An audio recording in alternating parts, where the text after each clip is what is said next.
말씀은 마태복음 5장 1절 한 절만 보도록 하겠습니다. 다 함께 읽겠습니다. 예수께서 무리를 보시고 산에 올라가 앉으시니 제자들이 나온지라. 아멘. 우리가 어떠한 상품을 사면 그 상품 안에 이런 작은 책자나 종이가 있습니다. 그 책자와 그 종이는 뭐냐면 그 상품에 대한 매뉴얼이에요. 매뉴얼. 그 매뉴얼이 주는 의미가 뭐냐면 이 상품에 대한 정확한 명칭과 모델과 또한 전격 전력이 뭔가, 다시 말하면 이 상품을 어떻게 사용해야 되는가에 대한 정확한 안내서입니다. 그래서 그 매뉴얼대로 사용하지 아니하면 정상적인 작동도 할 수가 없고 고장이 난다는 거죠. 또 심지어 나름대로 매뉴얼대로 그 상품을 사용했는데 그 상품이 오작동이 일어나고 잘 되지 않았을 때에 또 거기에 대한 점검을 할 수 있는, 자가 진단할 수 있는 그러한 매뉴얼이 나오고 있습니다. 이처럼 이 상품도 그 상품의 사용 용도와 이 상품의 목적이 뭐고 이 상품이 무엇인가에 대하여 잘 말해주는 것이 매뉴얼이죠. 그래서 이 매뉴얼이 처음 사용하는 그 상품을 좀 더 잘 사용할 수 있도록 도와주는 역할을 합니다. 군대도 역시 마찬가지예요. 전쟁에 대하여 어떻게 대처할 것인가, 또한 이동할 때는 어떻게 이동하고, 또한 적이 발생했을 때는 어떻게 대처해야 되는가에 대한 정확한 매뉴얼이 되어 있습니다. 그 이유는 뭐냐? 예기치 못한 그런 일이 생길 때에 그 일 때문에 우왕좌왕하는 것이 아니라 정확하게 그것을 판단해서 대처하기 위해서 이와 같이 군대에도 매뉴얼이 있습니다. 저와 여러분들이 신앙생활을 할 때도 역시 마찬가지 매뉴얼이 있어요. 그 매뉴얼이 바로 이 성경책이라는 거죠. 그래서 이 성경책은 우리에게 어떤 의미로서 주어졌는지에 대한 정확한 이해가 필요합니다. 이 성경이 우리에게 준 그 목적을 모르면 우리는 올바른 신앙생활을 할 수 없게 된다는 사실이죠.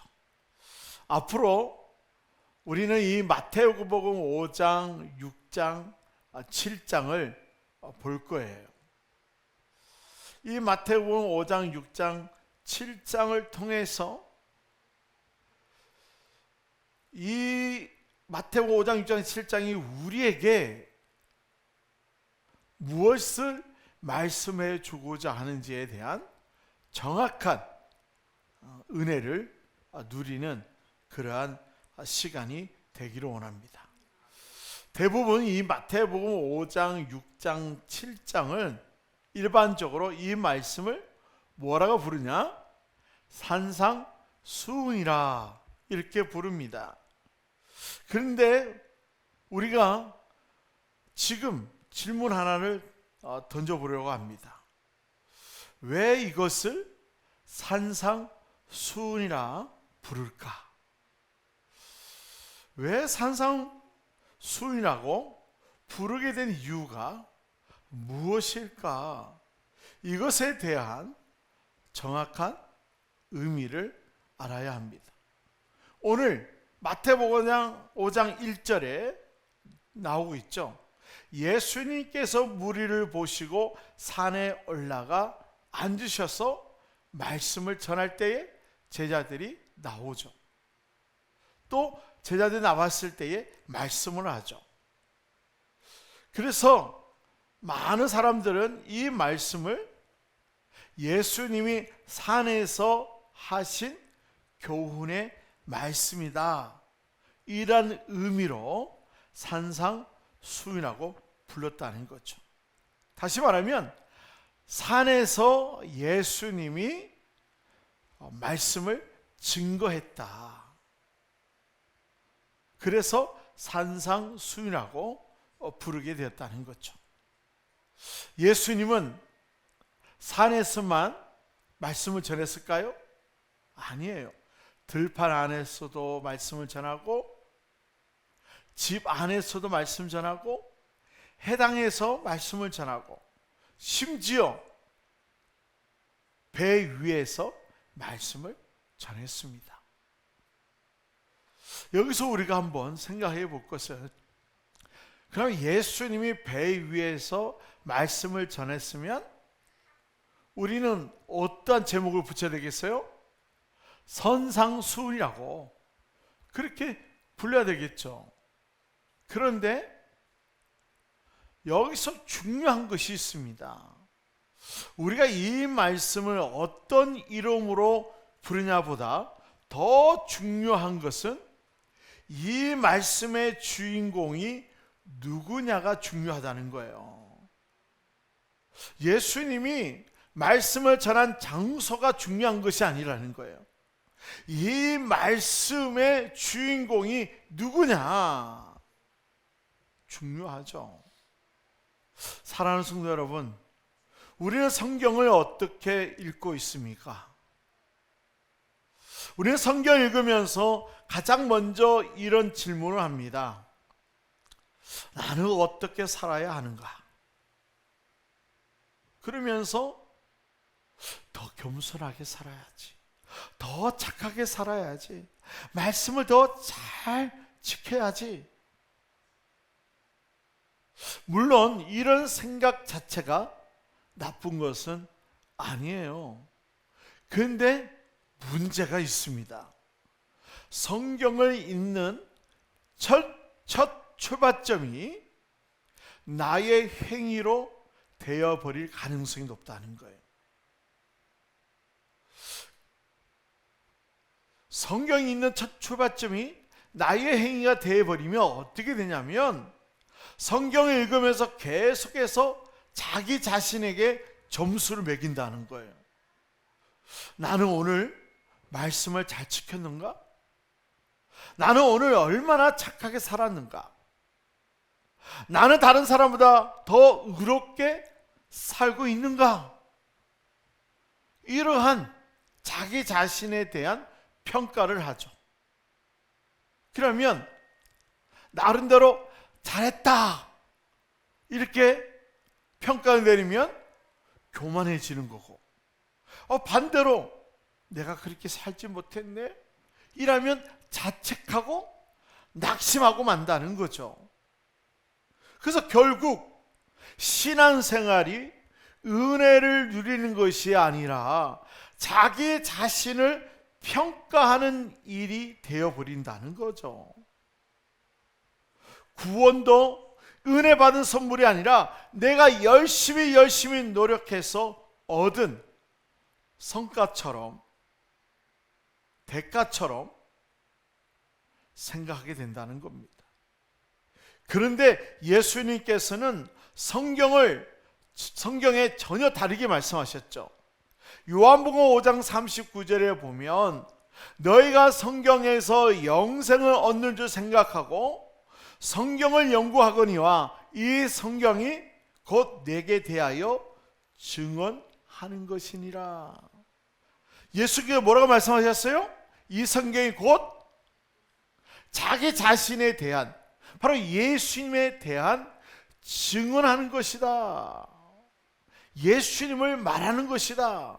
여기서 말하는 이 성경은 신약을 말할까요? 구약을 말할까요?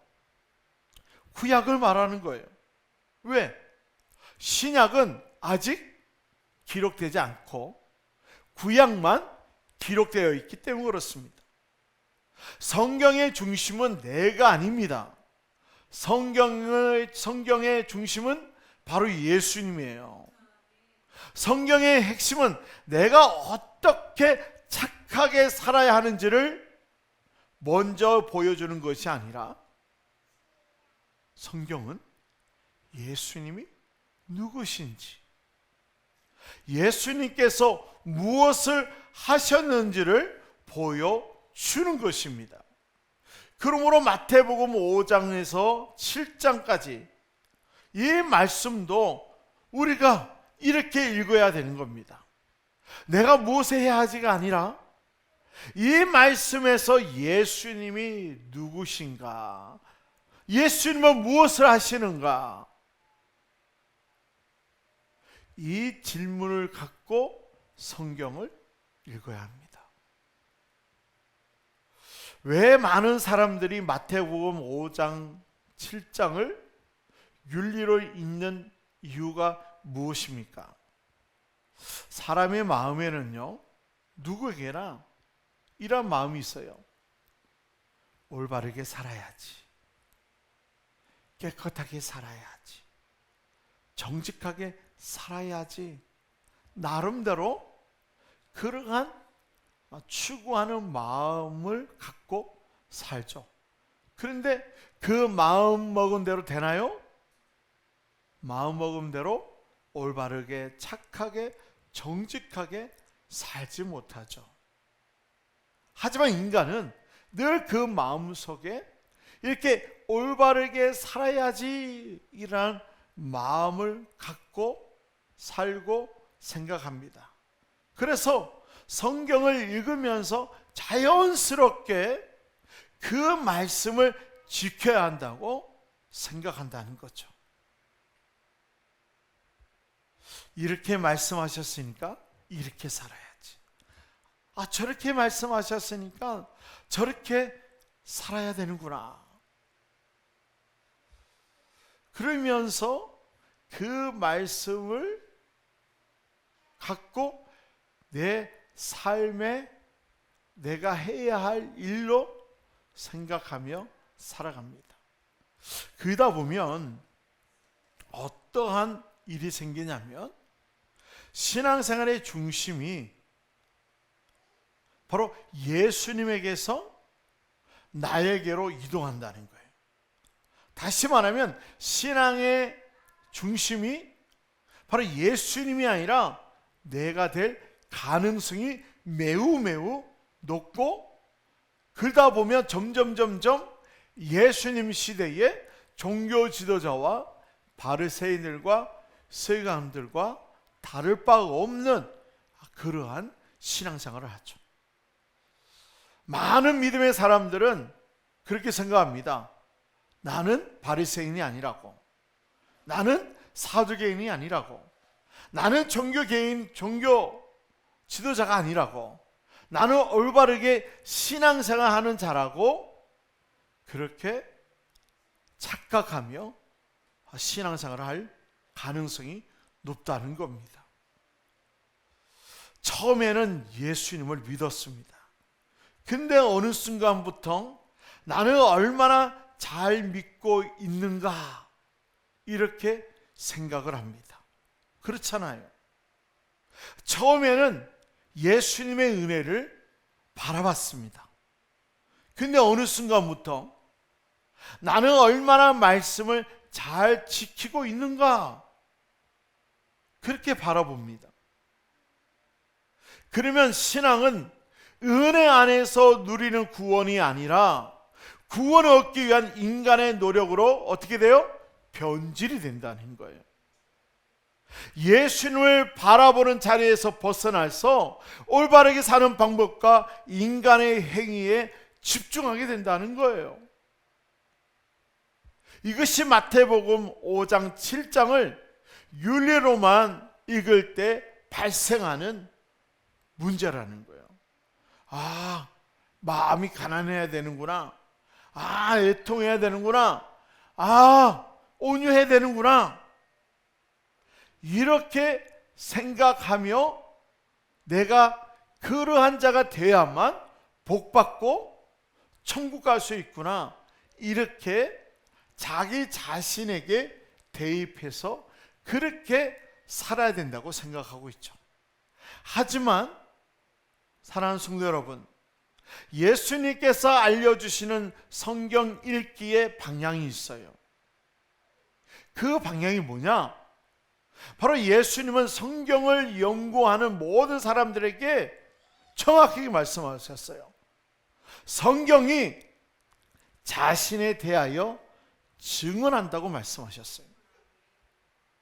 그러므로 성경은 인간의 노력으로 구원 얻는 방법을 위한 책이 아니라 성경을 곧 예수님께서 죄인을 위해 구원을 이루시는 것을 보여주시는 책이에요. 그러므로 성경을 읽을 때 질문의 방향을 바꾸어야 합니다. 내가 무엇을 해야 합니까? 이 질문보다 먼저 우리가 질문 던져야 할 것이 뭐냐면 예수님이 누구십니까? 예수님은 누구십니까?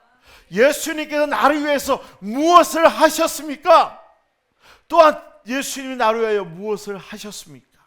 이러한 질문 속에서 우리는 성경을 읽어야 되는 거예요.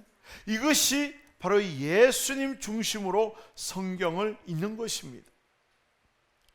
우리가 지난 주일날 우리는 욥기에 대해서 이야기했어요. 대부분 많은 사람은 욥기를 왜 읽느냐? 욥기서를 왜 읽죠? 나름대로 위로받기 위해서. 어떤 위로? 우리 인생 살다 보면 내가 바라고 원하지 않는데 고난과 어려움이 와요. 힘든 일이 생겨요. 문제가 생겨요. 그러면 대부분 많은 사람들이 그렇게 고난과 어려움을 당하면 뭐라고 얘기하냐면 욥기서를 읽어라. 욥기서 읽으면 그 욥이라는 사람이 있는데 그 욥은 7명의 아들과 3딸이 그 폭풍으로 하루에 다 죽었다. 그가 가지고 있는 소와 낙타와 그 양은 다 도둑들이 다 훔쳐갔다. 심지어 몸에는 종기가 났다. 그리고 아내는 욕하고 떠났다. 심지어 위로받아야 할 그 친구들에게 오히려 정죄와 비난을 받았다. 도저히 그 사람의 고난은 우리와 비교될 수가 없다. 그렇기 때문에 우리는 그 욥의 고난을 받으면서 우리도 위로받고 이 욥이 그 고난을 통과함으로 말미암아 갑절의 은혜를 받았기 때문에 지금 너도 욥처럼 인내하고 하나님을 바라보고 하나님을 욕하지 않고 원망하지 않고 불평하지 않고 그 고난을 이기면 갑절의 복을 받는 그 놀라운 은혜가 숨겨져 있는 것이 욥기다. 그래서 지금 너의 인생에 고난이 있느냐? 문제가 있느냐? 어려움이 있느냐? 감당할 수 없는 그런 일이 있느냐? 그러면 욥기 읽으면 은혜가 돼, 위로가 돼. 그리고 너도 욥을 비교해 보면 너는 별거 아니야. 너는 충분히 이길 수 있어. 너도 욥처럼 갑절의 복을 받을 수 있어. 그렇게 하면서 그 욥기에서 나타나 있는 그 예수님의 고난을 보지 못하고 예수님, 자, 그 욥기에서의 주인공은 욥이 아니에요. 이 성경은 누구를 위해서 기록한 말씀? 예수님에 관한 말씀이라고 했어요. 그럼 이 욥기서는 바로 누구의 고난을 얘기하고자 하는 거예요? 예수님의 고난을 이야기하고 싶은 거예요.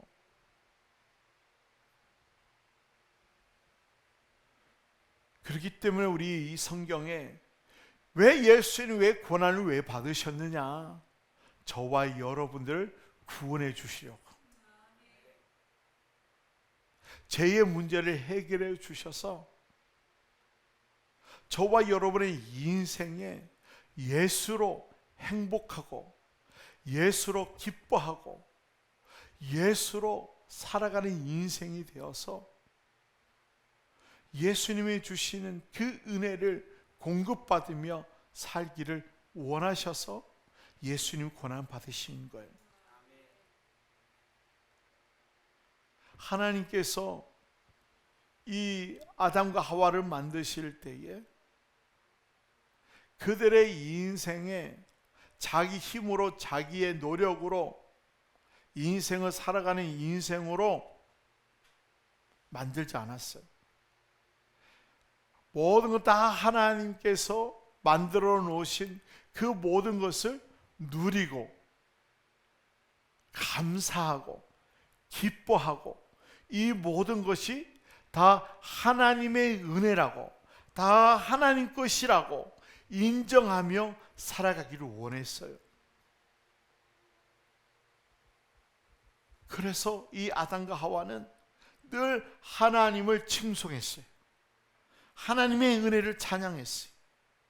늘 하나님을 높였어요.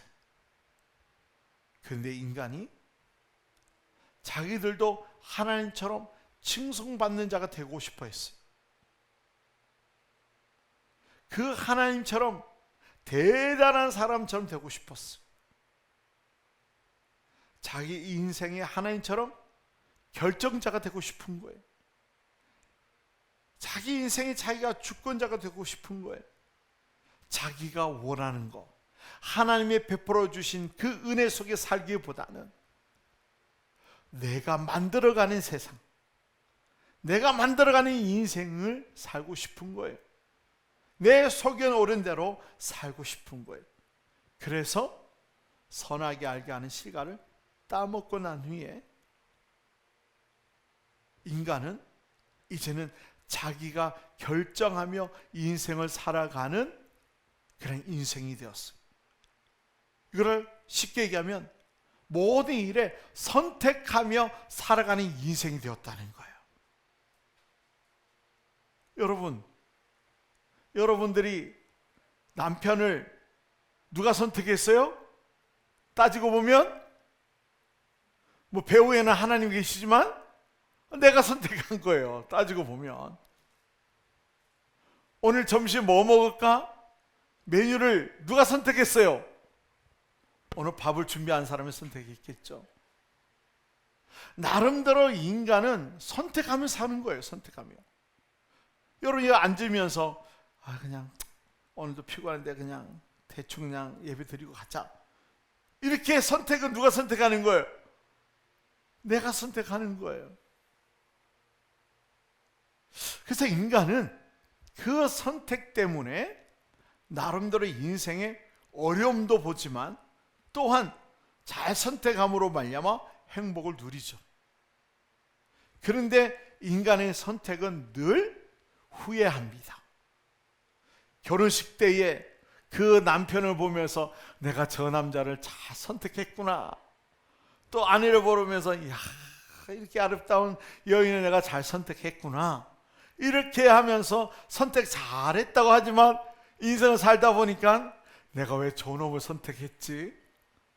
왜 내가 저 여자를 선택했지? 이렇게 선택에 대해서 처음에는 마음이 들다가 나중에는 후회하는 것이 바로 인간의 선택이에요. 그래서 인간은 늘 자기 중심적인 그런 선택을 갖고 인생을 살아가요. 신앙생활도 마찬가지, 성경도 역시 마찬가지. 자기 중심적인 그런 선택 안에서 신앙생활하고 성경을 읽으면 뭐가 되는 거죠? 여전히 내가 하나님 되고자 하는 그 교만이 있는 거예요. 그래서 이 성경은 계속해서 누구를 가르쳐 주냐면 예수님을 가르쳐 주는 거예요. 우리의 진정한 주인이 누구다? 예수님이다. 그래서 너희의 인생의 선택권을 너희의 주인이신 예수님께 내드려라. 그리고 너희의 신앙의 중심이 네가 아니라 바로 예수님이다. 이것을 계속해서 가르쳐 주는 것이 이 성경이에요. 그렇기 때문에 이 성경은 내 중심으로 계속 읽으면 내가 이 말씀을 내가 지킴으로 말미암아 복을 받고 결국은 구원받고 천국 간다고 생각합니다. 분명히 얘기했어요. 너희들의 성경을 연구하는 것은 너희가 영생을 얻고자 연구했지만 결코 이 성경은 바로 나를 발견하지 못하면 너희들은 영생을 얻을 수 없다는 거예요. 너희들이 이 성경 통해서 영생을 얻고자 이 성경을 연구했다면 나를 발견하면 구원이지만 영생이지만 나를 발견하지 못하면 영생을 받을 수 없다는 거죠. 그렇기 때문에 저와 여러분들이 이 성경을 읽을 때에 이와 같이 내 중심적인 그런 관점으로 있는 것이 아니라 예수님의 관점으로 이 성경을 읽어야 되는 거예요. 예수님이 누구신가? 예수님이 무엇을 행했는가? 왜 예수님이 나의 구원자인가? 그것을 우리는 갖고 성경을 읽어야 돼요. 그런데 우리가 성경에서 예수님이 누구신가? 예수님이 무엇을 했는가? 왜 예수님이 나에게 있어서 구원자인가? 이런 마음 갖고 성경을 읽지만 그렇게 예수님이 보인다 안 보인다? 잘 안 보여요. 누가 열어주셔야 되는 거예요? 예수님이 열어주셔야 되는 거예요. 예수님이 은혜를 부어주셔야 되는 거예요. 저도 마찬가지예요. 주님이 열어주지 아니하면 결코 예수님을 말할 수 없는 그러한 죄인이에요. 엠마로 내려가는 두 제자에게 예수님은 함께 동행을 해요. 예수님 부활했는데도 불구하고 그 부활하신 예수님을 믿지 못하고 낙심과 절망 속에 엠마로 내려가요.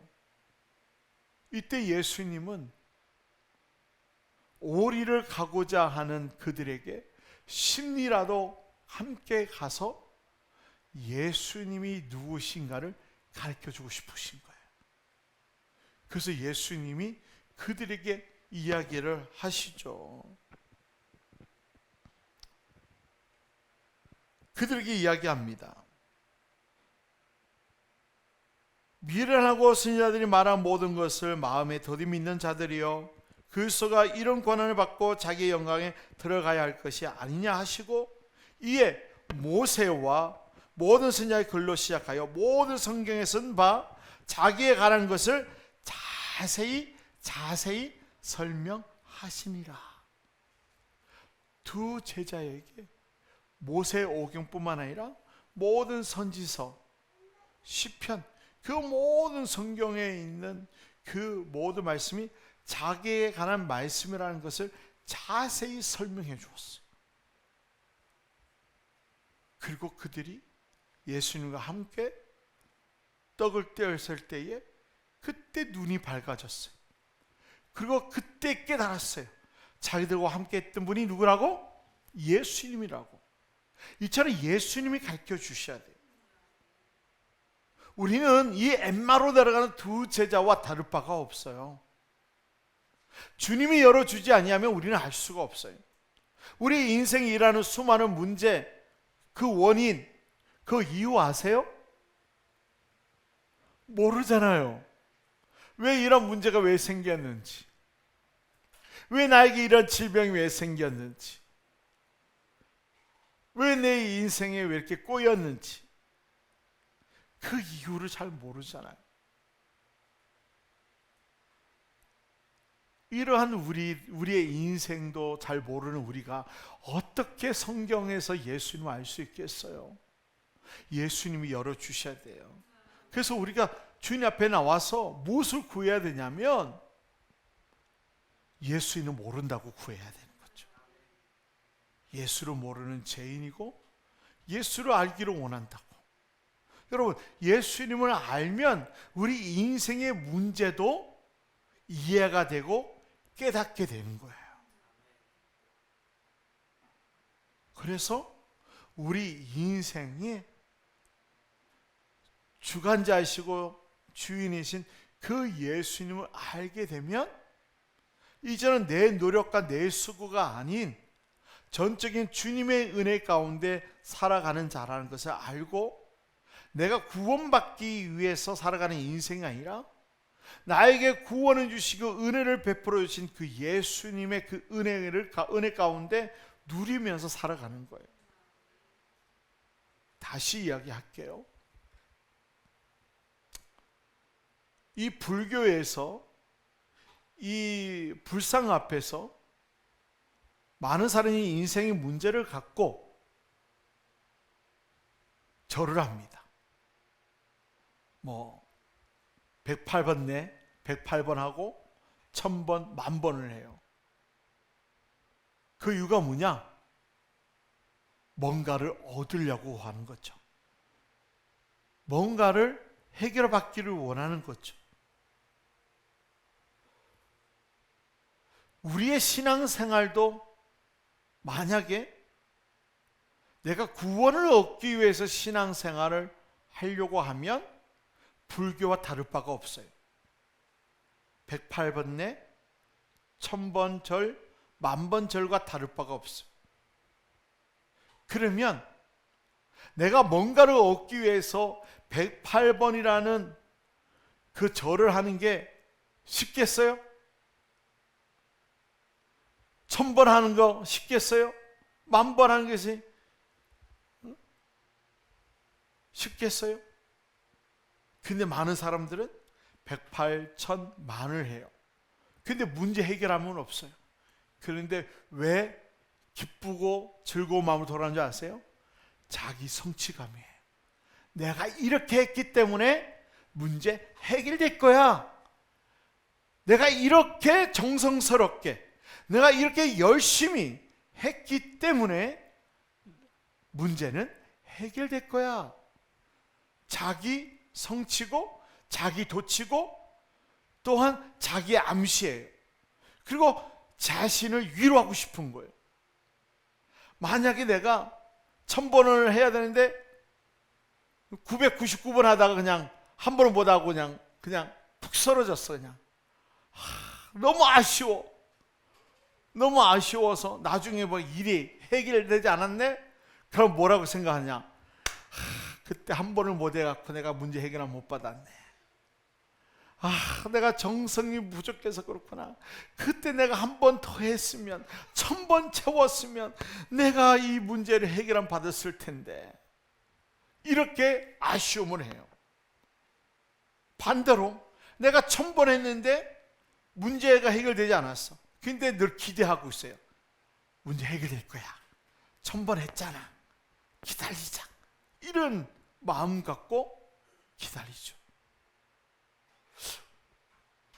우리가 신앙생활이 내가 주님께 이렇게 열심히 했는데, 내가 주님께 헌금도 많이 하고, 내가 금식 기도도 하고, 내가 열심히 기도도 하고, 열심히 여기서 수고했는데 주님이 복을 주실 거야.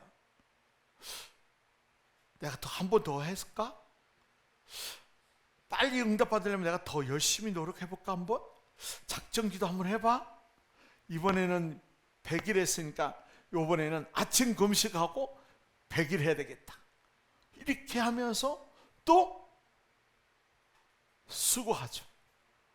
그리고 아침 금식하며 100일 했을 때에 또 성취감이 있고 또 기다리는 거죠. 자, 제가 말하는 거, 불교에서 하는 거와 기독교에서 하는 거와 장소는 달라도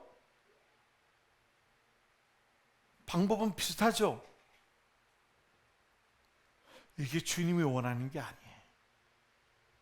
저와 여러분들은 뭔가 얻기 위해서 신앙생활하는 것이 아니라 바로 예수님께서 우리에게 구원을 이뤄 놓으신 거예요.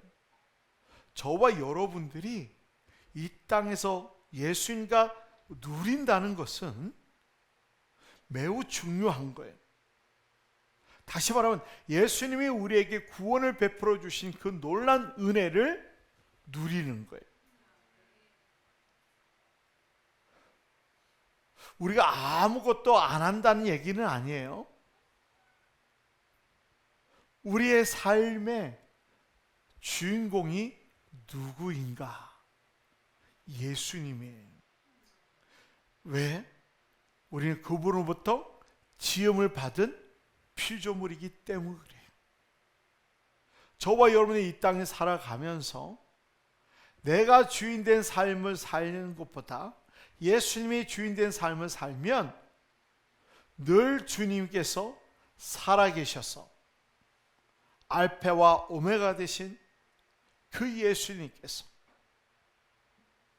어제도 계셨던 그분이 오늘도 계시고 장차 계실 그 예수님이 우리 인생의 깊은 곳에 주관해 주셔서 내가 짓지 아니하는 집도 허락해 주시는 분이에요.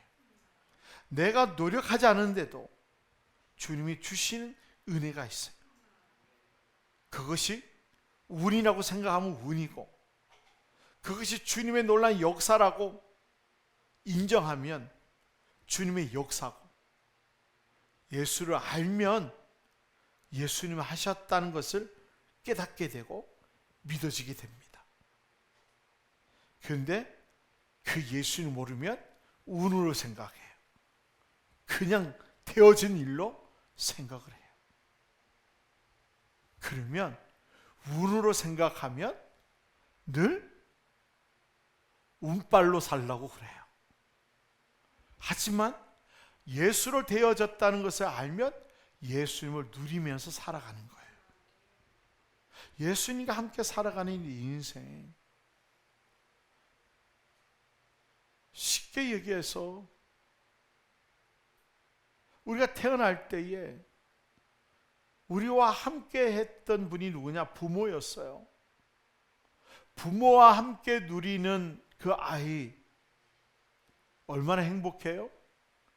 그런데 낳자마자 그 부모의 울타리에서 함께 누리지 못하고 인생을 살아가는 아이들이 있어요. 우리 그런 아이를 보면 불쌍하다고 얘기하죠. 그런데 이 땅에서 부모로부터 함께 살지 못한 자랄지라도 진정한 부모이신 진정한 아버지와 어머니가 되신 예수를 만난다면 모든 게 극복되고 회복될 수 있어요. 왜?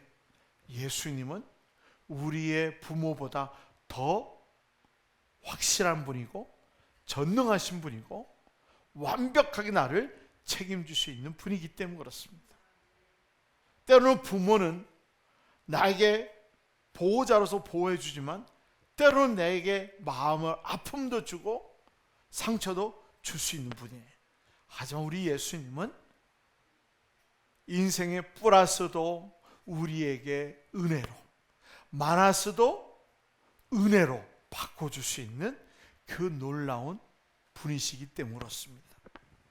그렇기 때문에 저와 여러분들이 이제는 이 성경을 읽을 때나 인생을 살아갈 때에 내가 무엇을 해야 합니까?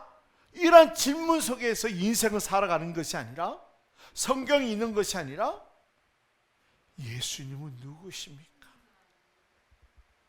예수님께서 나를 위해 무엇을 하십니까? 예수님은 어떠한 분이십니까? 이러한 질문 속에서 성경을 읽고 인생을 살아야 돼요.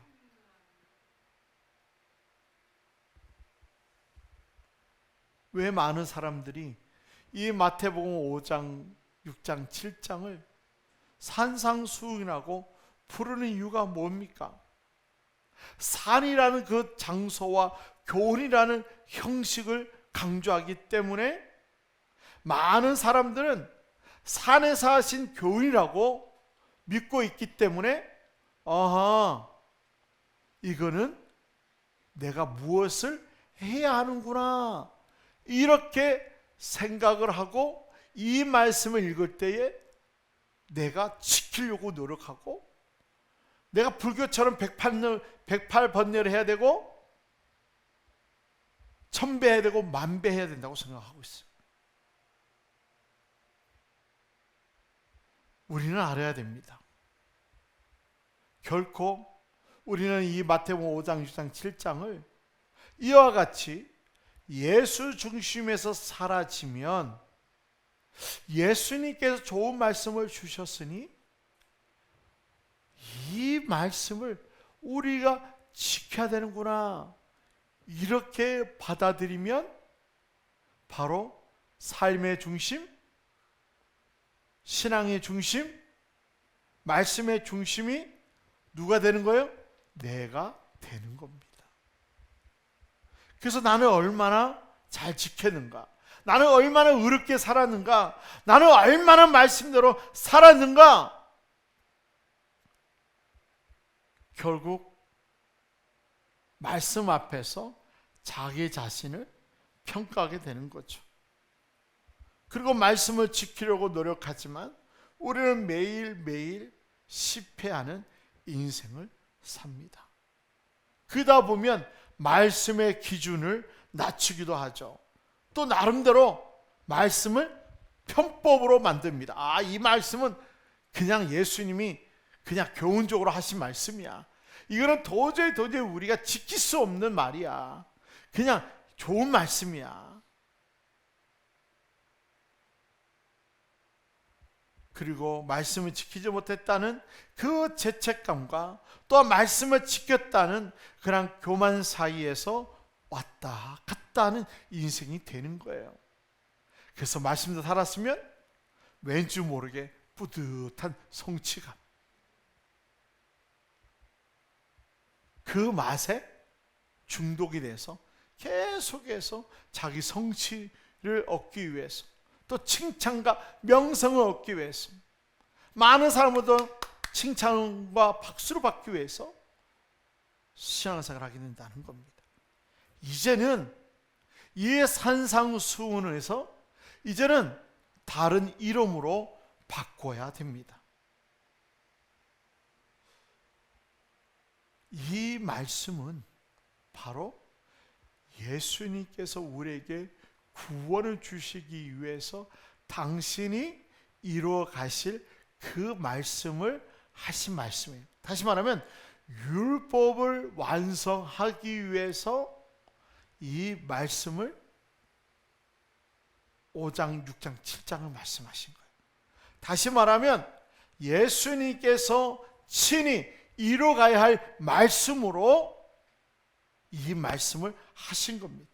그래서 마태복음 5장 17절에 얘기하고 있어요. 내가 율법이나 선지자를 폐하러 온 줄을 생각하지 말라. 폐하러 온 것이 아니요 어떻게 해요? 완전하게 하려 함이라 이렇게 얘기했습니다. 다시 말하면 예수님이 무엇을 하러 오셨냐면 율법을 완성하러 오셨다는 겁니다. 이것이 중요한 거예요. 예수님께서 너희가 율법을 잘 지켜서 의롭게 되라고 말씀하신 것이 아니라 예수님께서 말씀하신 것은 내가 율법을 완성하러 왔다. 그것을 가르쳐주기 위해서 그런 거예요. 예수님께서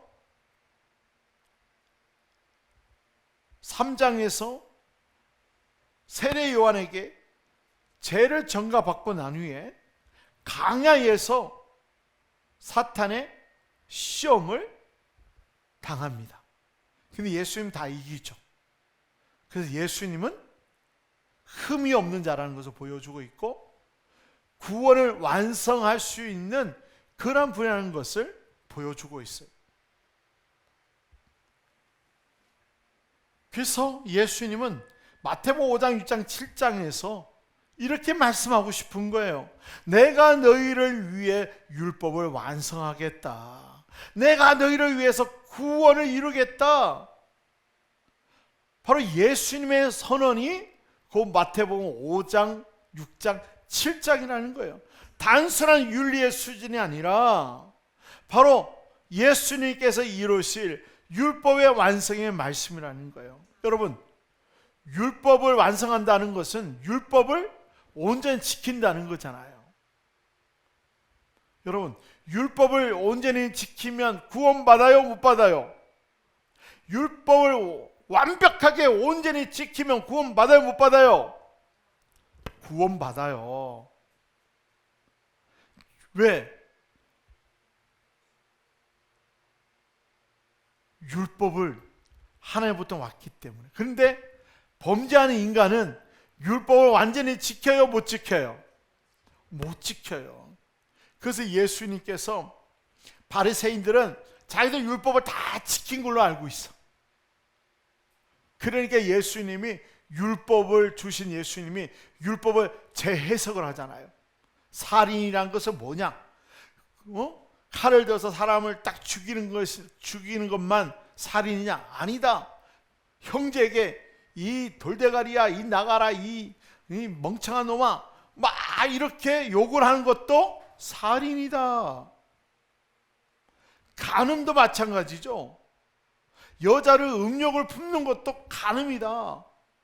그러니까 예수님이 그렇게 율법을 재해석한 것은 이 바리새인들을 뭐 만들려고 하는 거죠?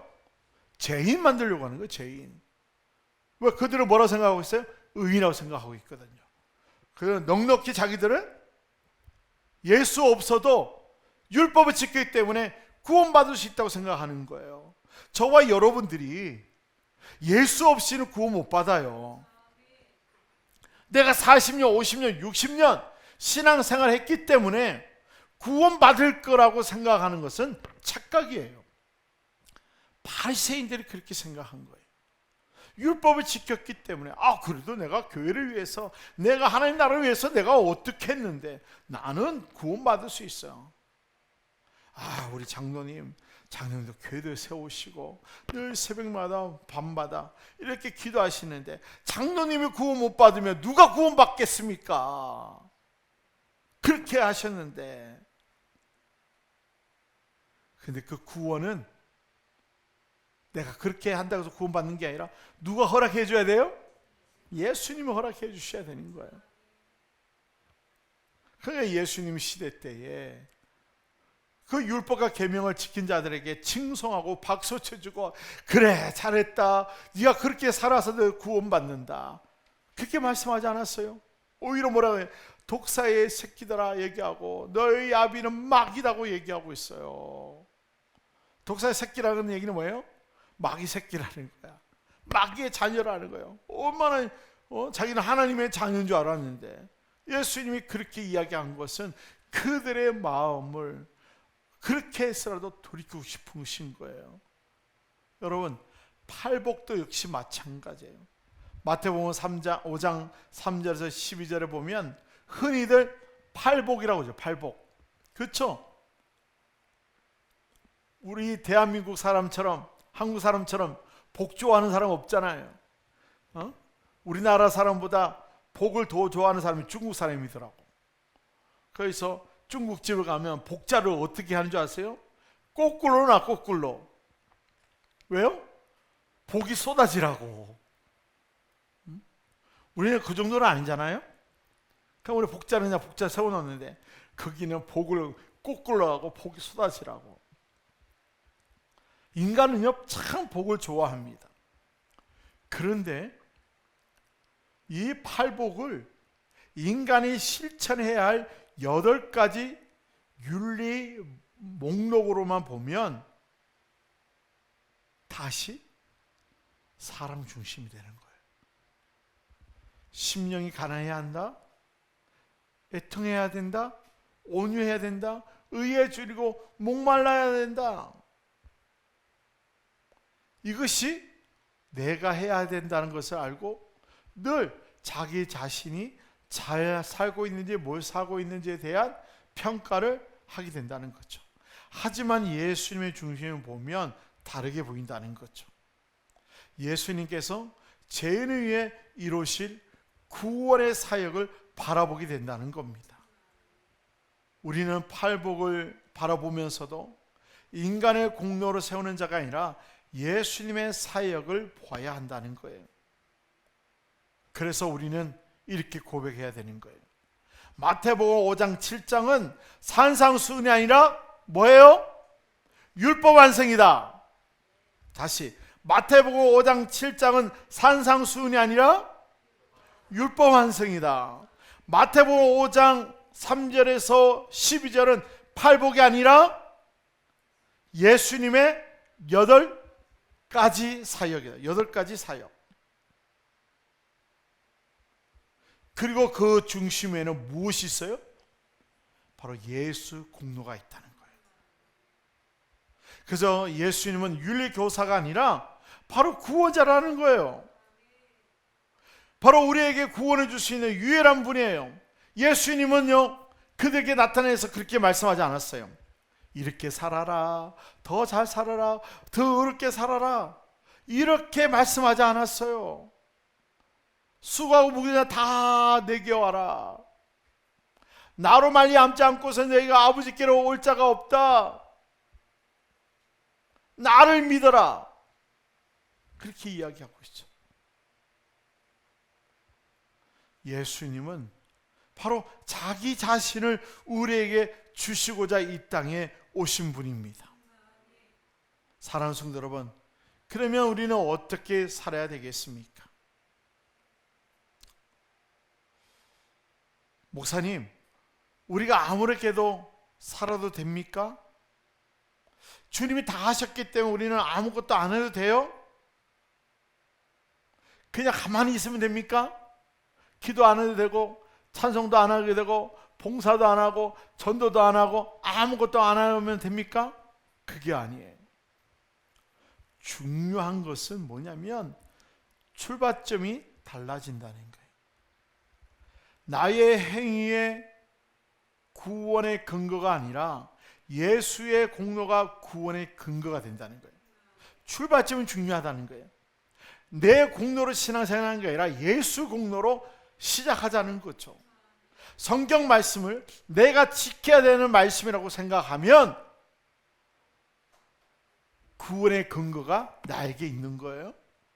하지만 이 성경에 나오고 있는 이 말씀을 예수님이 이루어야 할 말씀이고 또 이루셨던 말씀이고 우리에게 구원 주기 위해서 친히 모든 것을 이루신 분이라고 고백을 하면 바로 우리의 출발점이 예수 공로로 시작되는 거예요. 예수님으로 시작되는 거예요. 내가 잘해서 하나님의 자녀가 된 것이 아니라 예수님께서 나를 위해 이루셨기 때문에 내가 하나님의 자녀가 된 거예요. 그러므로 우리는 말씀을 지키기 위해 예수님께 나아가는 자가 아니라 예수님께서 이미 이루신 은혜 안에서 말씀을 갖고 살아가는 자예요. 이 차이는 매우 커요. 내가 말씀을 지키기 위해서 예수님 나간다는 것은 나의 공로를 세우게 된다는 거예요. 결과적으로는. 하지만 예수가 이미 이루신 은혜 안에서 말씀을 살아가는 것은 예수 공로를 찬양하게 되어 있다는 겁니다. 전자는요, 실패하면 무너지지만 후자는 실패해도 다시 예수님을 보게 된다는 사실입니다. 내 중심이 아닌 예수님 중심이 되어야 된다는 사실입니다. 우리가 한번 생각해 볼까요? 우리에게는 반복되는 죄가 있어요. 있죠? 늘 반복되는 죄가 있습니다. 그리고 반복되는 관계에 문제가 있습니다. 반복되는 잘못된 습관이 있어요. 그때 우리는 쉽게 말합니다. 나는 왜 이 모양일까? 나는 왜 이거밖에 안 될까? 나는 왜 계속해서 실패할까? 죄를 가볍게 여기라는 말이 아니에요. 그러나 실패한 나를 바라보면서 나를 정죄하는 것으로 끝나서는 안 된다는 거예요. 그때 다시 예수님을 바라봐야 된다는 거예요. 예수님께서 나를 위해 율법을 완성하셨다는 사실을 인정해야 됩니다. 우리는 넘어질 수 있어요. 우리는 쓰러질 수 있어요. 우리는 죄를 질 수 있어요. 그리고 나는 안 된다고, 나는 왜 이럴까? 과연 나는 목회자의 자질이 있는가? 내가 이렇게 살아도 되는가? 내가 뭔가를 다짐하고 뭔가 해야 되지 않는가? 그걸로만 끝나는 게 아니라 나는 연약한 죄인이라는 사실을 인정하며 예수를 바라보는 거예요. 그러므로 실패가 나를 끝내는 자리가 아니라 다시 예수의 공로로 바라보는 출발점이 된다는 사실입니다. 그래서 이제 저와 여러분들이 이 마태복음 5장 7장 6장 7장을 통해서 예수님이 우리에게 어떠한 일을 이루시기 위해서 이 땅에 오셨는가에 대한 그 관점으로 다음 주부터 예수님의 8가지 사역을 보도록 하겠습니다. 매우 중요합니다. 왜냐하면 예수님께서 인간의 죄를 전가받고 그러고 예수님은 우리의 구원자라는 사실을 바로 인정받는 그 시험을 통과하고 난 후에 제일 먼저 하셨던 말씀, 그 말씀 어떤 말씀이겠어요? 예수님에 관한 가장 중요한 말씀 하신 거예요. 그래서 우리가 마태복음 5장, 6장, 7장을 우리가 다음 주부터 보면서 예수님이 나를 위해서 이렇게 하셨구나, 우리에게 구원을 주시기 위해서 예수님은 이러한 일을 하셨구나, 참으로 내가 구원받는 것이 나의 공로가 아닌, 나의 노력이 아닌, 나의 수고가 아닌 전적인 예수의 공로구나, 그렇게 고백되어지면서 그 예수의 공로를 인정하며 인정할수록 말할 수 없는 그 기쁨이 내 심령 속에 흘러 넘쳐서 그 예수의 공로에 대한 그 기쁨이 나로부터 시작되는 것이 아니라 예수님부터 시작되는 그 기쁨이 여러분의 인생에 흘러 넘쳐서 여러분의 얼굴이 스데반 얼굴처럼 빛나는 얼굴이 되기를 원합니다. 여러분 예수 공로로 살면 여러분의 해추는 하지 않지만 여러분 젊게 살 거예요. 여러분 얼굴이 스데반처럼 천사의 얼굴처럼 될 거예요. 저도 이 얼굴이 100세까지 갈 겁니다. 할렐루야. 못 믿네. 주님이 우리에게 기쁨을 주면 그렇게 된다는 거죠. 사실상 100세 되면 이 얼굴이 되겠어요? 주님이 있겠죠. 그 정도로 주님이 마음에 기쁨을 주고 우리를 젊게 만들어 주시는 거예요. 왜? 우리 주님은 우리 영도 책임져 주지만 우리의 혼도 육도 책임져 주시는 거예요. 전인적으로 책임져 주시는 분이에요. 그래서 때로는 주님께서 내가 막 눕고 싶은데 주님이 갑자기 마음에 운동하라고 그래요. 운동하면 건강되고, 내가 갑자기 몸에 안 좋은 거 먹으려고 그러는데 갑자기 입맛이 뚝 떨어져. 안 먹게 하시는 거. 근데 내가 저걸 소고기를 오늘 먹기 싫은데 갑자기 막 침이 고이면서 먹게 하시고, 주님 우리 인생을 어떻게 만들어 가실지 여러분 기대하세요. 주님이 옆에 계십니다. 여러분 안에 계세요. 여러분을 주관해 주십니다. 그 주관해 주신 그 예수님 안에서 살아가는 우리 제국의 모든 성도가 되기를 주님의 이름으로 축원드립니다. 기도드리겠습니다.